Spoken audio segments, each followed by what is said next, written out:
Bonjour à toutes et à tous, et je me réjouis beaucoup de vous voir aussi nombreux pour cette conférence de presse qui inaugure ma 2e édition à la tête du Festival du film sur les droits humains.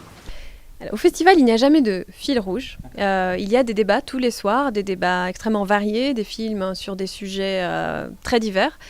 Bien sûr, cette année, si on veut vraiment trouver un fil rouge, il y aura en partie le terrorisme, mais aussi les migrations. On va traiter de la tragédie migratoire à travers des formes extrêmement variées cette année. Un débat de haut niveau, avec un film de Frédéric Chauffat qui s'appelle Non-assistance, un film en première mondiale, un film suisse, à travers une vidéo de l'artiste JR, à travers des performances de théâtre, à travers de la photo, à travers énormément de formes artistiques. Tous les soirs, on propose 1 ou 2 soirées, un film, un sujet, un débat, avec des intervenants internationaux. Tout le monde dans la salle est invité à prendre la parole, à poser des questions directement à ces personnalités internationales. Cette année, par exemple, Vandana Shiva sera présente par Skype pour parler du climat. Il y aura aussi la femme de Raouf Badawi qui va venir parler de l'Arabie Saoudite, le docteur Mukwege qui va venir parler du Congo. Je crois, nous, en tant que militants des droits de l'homme, nous vivons à une époque où il y a un changement climatique sur les droits de l'homme. Il y a un discours de plus en plus contre les droits de l'homme, il y a des nouvelles menaces terroristes, antiterroristes, etc.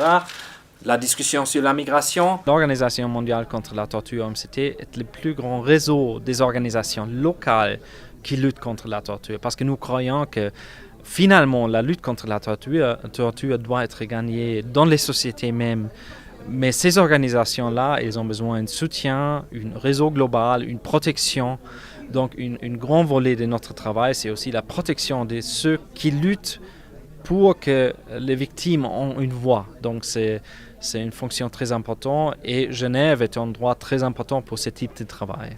Le rôle des partenaires, c'est à la fois d'être impliqués dans le contexte des thématiques qui sont choisies pour les festivals, donner un conseil parce que les organisations ici sur le terrain, ils travaillent sur les droits de l'homme dans chaque jour, donc c'est une ressource pour les festivals. Mais aussi, on a chaque année une soirée OMCT, ça sera cette année le 12 mars sur un sujet difficile avec les casques bleus onusiens et leur responsabilité pour les violations des droits de l'homme.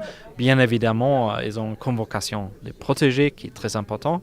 Et l'OMCT va donner un prix de 5 000 francs à une réalisateur particulièrement courageux.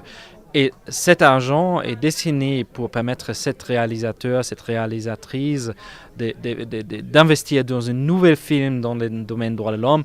Mais bien évidemment, c'est un festival de films avec des films artistiques et là, il ne peut pas être une ingérence d'une organisation comme la nôtre.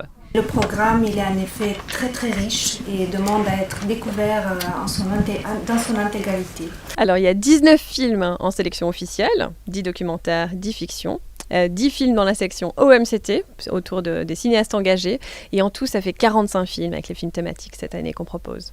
Ce qui est intéressant, je crois, dans la sélection, c'est quand on arrive à avoir quelque chose d'extrêmement équilibré. C'est une histoire d'équilibre entre des films connus, des films moins connus, des films originaires de pays extrêmement différents, des films avec des tonalités différentes aussi. Il y a des comédies, par exemple cette année Perfect Day, il y a une comédie absolument hilarante, d'autres plus tragiques, d'autres films d'investigation. Mais le point commun, je crois, de comment est-ce qu'on sélectionne des films, c'est la surprise. On cherche des films qui nous surprennent et qui vont vraiment rester longtemps dans l'esprit du spectateur. Après avoir fondé le FIFDH et l'avoir développé pendant 14 ans, notamment le concept « un film, un sujet, un débat », le programme qui constitue, à mon avis, l'originalité du FIFDH. Je vais m'arrêter. Mais je suis fier d'avoir accompli et aussi d'avoir réussi un dernier objectif. Faire en sorte qu'un festival existe dans chaque région linguistique en Suisse, Lugano, Zurich. Je vous remercie.